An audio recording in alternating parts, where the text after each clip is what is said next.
Joe LeBauer. Sam LeBauer.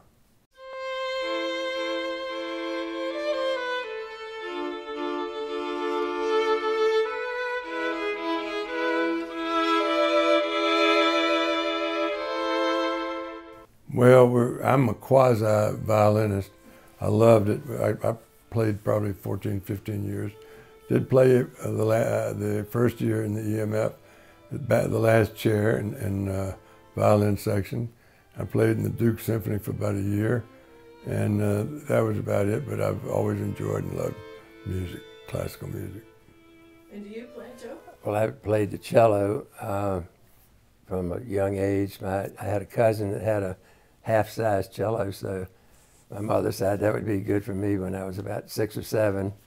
And then I played and Sam did too, in the Greensboro High School orchestra.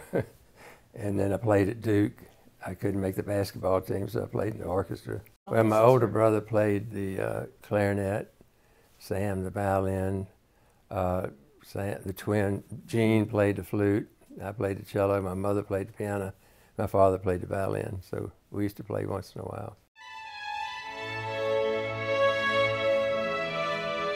Well, I started right at the inception with my cousin Shelley Morgenstern. I was in between undergraduate and medical school, and he asked me if I would help him with a music camp to get started at the Guilford College. That was in 1962. Well, I can remember when Shelley and he said, let's go to Danville. There's a band teacher up there that told me about several students there that we need to talk to. There was a 16-year-old young lady who played the flute, and we talked to the mother and father and convinced them to send their daughter to a music school that was just getting off the ground. And I remember getting back in the car with Shelley, we were high-fiving.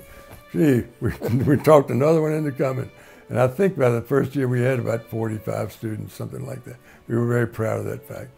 As the reputation got better and better, it was easier and easier to recruit students. And as you know, it eventually became an international students from all over the world.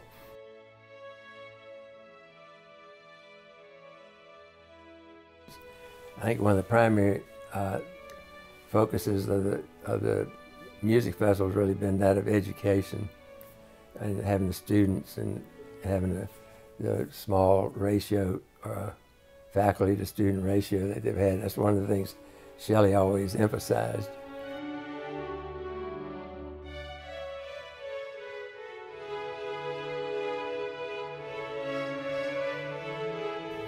Well, Sam's been on the board since 1962. I started in '67, and I was on many years, off a few years, back and forth. I think Sam's been on the entire time, and then, I don't know, maybe 5 or 6 years ago, we became honorary members.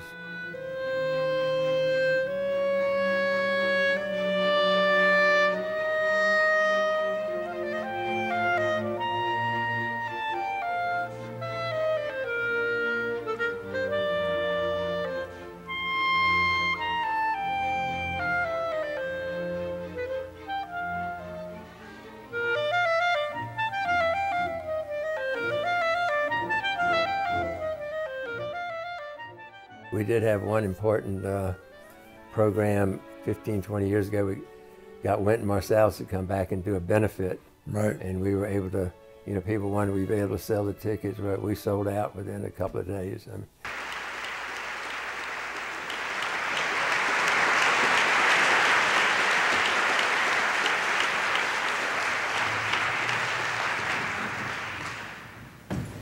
Thank you all very much for coming out.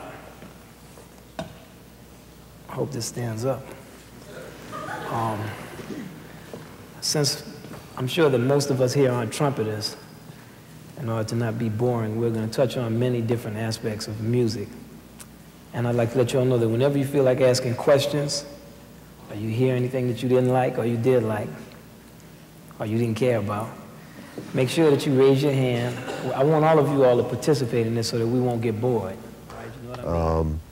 Yeah, they spend a week with them playing chamber music, going to master classes, playing concertos or accompanying them in concertos. They found out that they're people, that they're musicians, they're not magicians. They have the same concerns, the same pleasures, the same hang-ups, the same problems or happiness that we all experience.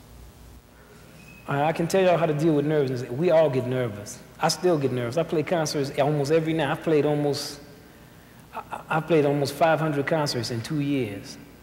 I mean, I'm playing every night. I still walk out and I get nervous, and it has nothing to do with the people. I was telling you, Joe, I did a concert in Germany, and they had fewer people than we have in here. And I had just finished playing in all these places, Vienna, with sold-out houses, and I was more nervous playing for those 20 people than I was playing for the 2,000 or something. So for nervousness, you know, it's a natural thing. You want to be comfortable enough with your technique so that that will bail you through your nervousness. Don't worry about, you know, man, I stand on there in front of these people, I have to play this concerto, and damn, I'm nervous. And everybody gets nervous. Maurice Andre gets nervous. Even God got nervous after he saw what he created on earth. So you have to just relax and just stand up and move your stand to the side. And even though you're nervous, you have to say, yes, I am nervous, but I'm still going to play this concerto because I'm the only one here to play it.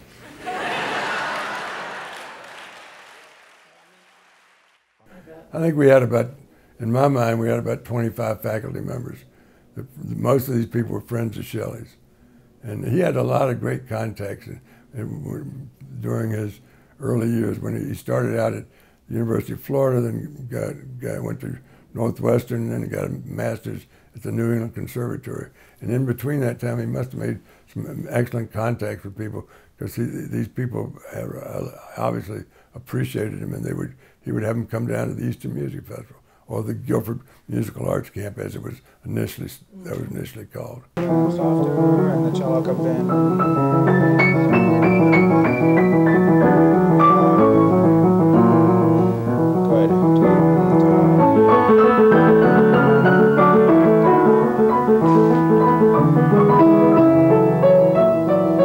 We're proud to be associated with the Eastern Music Festival, and 60 years is just a great time to celebrate. And one thing we didn't mention is Fred Starr was so important to us over the past 10 years. And you know, you always have your ups and downs.